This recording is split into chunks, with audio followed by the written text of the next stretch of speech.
The morning my grandmother's will was read, I walked away with a collapsing old house that no one else wanted. My father's words echoed in my mind, "She gave you exactly what you could handle." 4 months later, at 10 p.m., my phone rang. It was the contractor overseeing the renovation. He said 7 words that changed everything. "Ma'am, we found something inside the wall." By the time I arrived at the house, police lights were flashing across the driveway. Officers stood near the entrance, and inside, pulled from behind a hidden false wall, was a steel box with my initials engraved on the lid. What was inside that box didn't just prove my family wrong, it proved they were criminals. But to understand how everything unfolded, you have to go back to a Sunday dinner months earlier. Every week at exactly 6 p.m., the Carter family gathered at our large colonial home in Connecticut.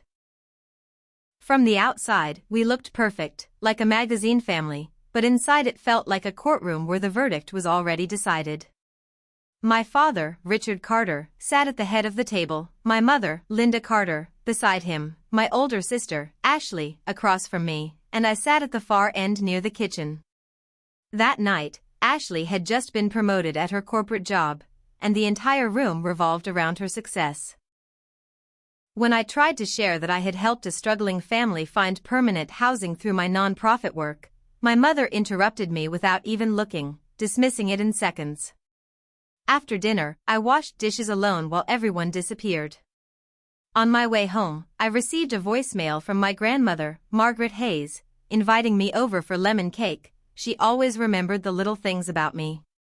She was the only one who listened. Months earlier, while sitting on the porch of her abandoned childhood home in a small town in Vermont, she had told me, "There are things hidden in this house. When the time comes, you'll understand." At the time, I thought she meant memories. I was wrong. She passed away one early morning, and at the hospital, instead of grief, I found my family already discussing her estate with a lawyer I had never seen before. At the funeral, my father spoke of loyalty and unity, but I silently counted the lies, knowing how rarely he had visited her. 3 weeks later, we were summoned to the lawyer's office. My parents received control of a multi-million-dollar family trust.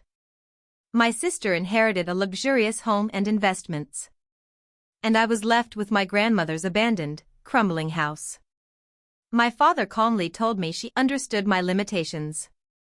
But I knew my grandmother had promised to take care of me. Something wasn't right. So I drove to that house.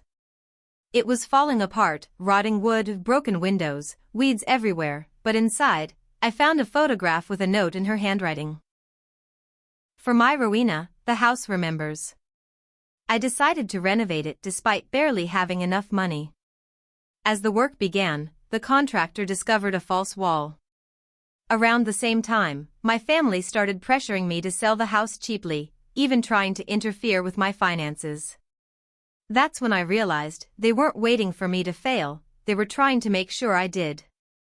I pushed forward anyway. Then came that call at 10 p.m. The hidden steel box contained 3 compartments. The first held my grandmother's real will, dated earlier than the one we had been shown, leaving everything, the entire estate, to me. The second was a letter explaining how my parents had manipulated and pressured her for years, draining money from her accounts, and the third contained evidence. Bank statements, forged signatures, and detailed notes proving over $400,000 had been stolen. She had documented everything in secret. At the bottom of her real will, she had written one final line, "So they know I did not forget them." I simply did not forgive them. The next day, a detective confirmed it, fraud, forgery, and criminal charges were now in motion. My grandmother hadn't just left me a house, she had left me the truth, and the power to expose everything. What my family saw as a worthless burden turned out to be the key to justice. Moral lesson: open book. Greed can blind people, even family, but truth always finds a way to surface. Never underestimate quiet strength or the wisdom of those who truly care about you. Advice: lightbulb. Trust your instincts when something feels wrong.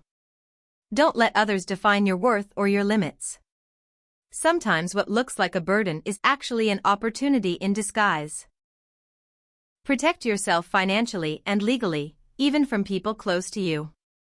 Question for you, thinking face. If you were in her place, would you have sold the house early or taken the risk to uncover the truth?